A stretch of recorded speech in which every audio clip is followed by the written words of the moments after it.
السلام عليكم ورحمة الله وبركاته، وأهلا بيكم في حلقة جديدة من برنامج فانديتا بتاع كورة. دي أول حلقة صح؟ السلام عليكم ورحمة الله وبركاته، وأهلا بيكم في أول حلقة من برنامج فانديتا بتاع كورة. نبدأ أول حلقة، يلا. حلقة النهاردة هتتكلم عن نجوم اللي لعبوا في انتر ميلان. هما كانوا نجوم قبل ما يروحوا انتر ميلان مثلا، أو بعد ما خرجوا من انتر ميلان، لكن هما في انتر ميلان ما كانوش نجوم. هنبدأ بأول لاعب. أول لاعب معانا هو كوندوجبيا انتر ميلان. كوندوجبيا صاحب أجمل هدف ممكن تشوفه، بس مش لفريقك. بالظبط، لو انت بتشجع انتر ميلان فالهدف جه فيك. أيوه، جه في انتر ميلان في بطولة الأبطال الودية. تشيلسي بيلعب انتر ميلان في الدقيقة 74 بالظبط. هجوم تشيلسي بيعمل ضغط متقدم على دفاع انتر ميلان. دفاع انتر ميلان بينقل الكرة لبعضه، بتوصل الكرة لكوندوجبيا. المفروض بيرجع الكرة للحارس، صح؟ صح، بس هو ما عملش كده. مبدئيا كوندوجبيا اخد الكرة على شماله، كرة لعبها ارتو في الزاوية البعيدة للحارس على يمينه. الناس كانت هتتجنن، الجمهور بتاع تشيلسي مش مصدق. هدف روعة، هدف روعة. احنا هنرغي كتير ليه؟ ما تيجي نشوف الجول، يلا. السؤال المطروح يعني في رأيكم شاهد الإعادة الله،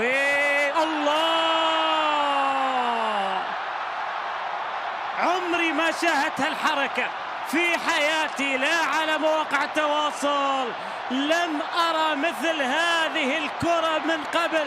كوندوجبيا ما قصرت، أعاد الكرة وهو مدافع، لكن العادة الأهداف هذه تأتي من داخل منطقة الجزاء وبشكل خاطئ. لكن ماذا فعل كوندوجبيا الفرنسي؟ سجل هدف. شفنا الهدف مع بعض، شفنا الهدف اكيد، بس الشهادة لله أداؤه كان مختلف قبل ما يروح انتر ميلان في موناكو الفرنسي، ولما راح فالنسيا الاسباني. وكان خرج في تصريحات شديدة اللهجة بينتقد فيها إدارة انتر ميلان. ليه بقى؟ قال المشكلة ان مفيش توازن في الفريق، فده ما ساعدش لاعب صغير انه ينضج في مستواه. ليه المشكلة؟ قال ان هو قعد سنتين في النادي وكان بيتغير الفريق تقريبا كله. الفريق كله ده ما بيفكركش في حاجة، الفريق كله كان بيتغير كل موسم.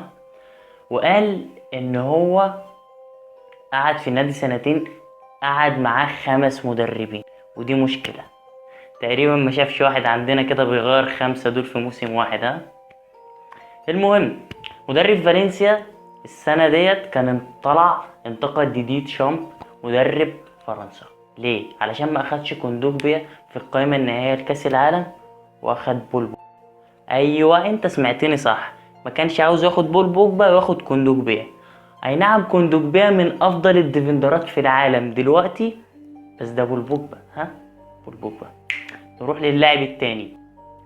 اللاعب التاني معانا النهاردة هو كواريزما، لاعب منتخب البرتغال، صديق طفولة كريستيانو رونالدو. كواريزما من صغره الكل توقع ليه مسيرة أفضل من كريستيانو رونالدو، لكن طبعا مسيرة الاتنين اختلفت بعد كده. كريستيانو رونالدو يعني من أحسن لعيبة في التاريخ، إن لم يكن الأفضل في التاريخ. كواريزما في بدايته انتقل ل اف سي برشلونة. أيوه، راح برشلونة، لعب موسم واحد. ليه موسم واحد؟ علشان عمل مشاكل مع المدير الفني وقتها كان فرانك ريكارد. وكواريزما كان راح مع المنتخب البرتغال بطولة تقريبا او ماتش ضد. المهم في الفترة دي قال مش هلعب في برشلونة تحت قيادة فرانك ريكارد. لعب سنة واحدة في برشلونة وخرج. رجع فين؟ رجع الدوري البرتغالي، ما راحش سبورتنج لشبونة، راح بورتو. تمام، راح بورتو. كان المدير الفني وقتها لبورتو هو المدير الفني العبقري السابق لنادي الزمالك جيسوالدو فيريرا. فعلا عبقري، قدر يخرج افضل ما في كواريزما. بعدها كواريزما راح انتر ميلان، لعب 4 مواسم في بورتو، بعدها راح انتر ميلان لما جوزيه مورينيو طلبه. زي ما قلنا ان جوزيه مورينيو طلبه في انتر ميلان لما كان جوزيه مورينيو في وقتها هو المدرب بتاع انتر ميلان الايطالي. تقريبا اشتراه ب24.6 مليون يورو تقريبا، حاجة زي كده، كلام فاضي عندنا يعني. المهم زي ما حصل مع برشلونة ما اثبتش كفاءة، قعد على الدكة اغلب اوقات الموسم، تقريبا لعب 4 ماتشات في 6 شهور. المهم راح اعارة بعدها لتشيلسي الانجليزي، كان المدير الفني وقتها هو لويس فيليب سكولاري، المدير الفني السابق لمنتخب البرازيل وايضا البرتغال. المهم قعد 4 ماتشات واقلوه. يعمل ايه كواريزما؟ ده يرجع انتر ميلان، بس بيقعد على الدكة اغلب اوقات الموسم. في وقت كان انتقدوا جوزيه مورينيو بطريقة شديدة اللهجة، ما بيدافعش، غير ملتزم وهكذا، شخص مزاجي زي لعيبة كتير اوي عندنا في الدوري المصري.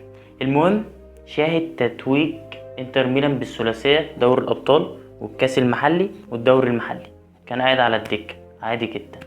المهم لما اتسأل كواريزما عن مسيرته قال ان هو قال كنت عايز احقق كل شيء في وقت قصير، فتسرعت في بعض القرارات. بعد ما ساب انتر ميلان راح بشكتاش التركي، لعب 6 شهور بس في الفريق، والفريق طرده يعني فسخ العقد من طرف واحد، من طرف النادي. كان يقال وقتها ان هو رمى زجاجة مية على المدرب. المهم في 2014 راح فريق اهل دبي الاماراتي، فشل في التأقلم، رجع بورتو. بورتو انقذ مستقبل كواريزما اللي لعب اول كاس عالم ليه في 2016.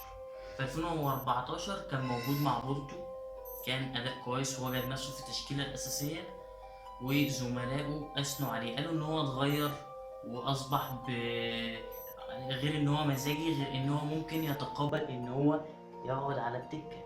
في لعيبه ما بترضاش تقعد على الدكه، وحشه، مش عاجباكم، ما رمضان صبحي عندكم، خدوه قدوه بقى، ما تقرفوناش.